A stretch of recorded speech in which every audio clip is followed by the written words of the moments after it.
Polresta Sorong Kota menangkap 4 orang atas kasus dugaan makar. Penangkapan ini dilakukan setelah serangkaian penyelidikan. Penangkapan 4 tersangka simpatisan Negara Federal Republik Papua Barat berawal ketika tersangka mengantarkan surat tebusan ke sejumlah instansi pemerintah di Papua Barat Daya.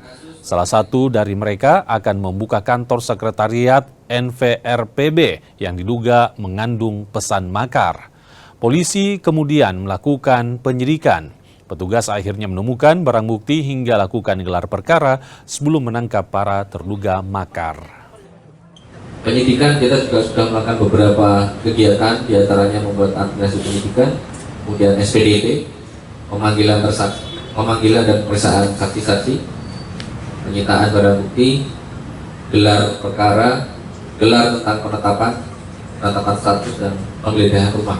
Untuk peran tersangka masing-masing memang mereka yang pertama adalah mengantar surat ya, kepada Presiden Prabowo.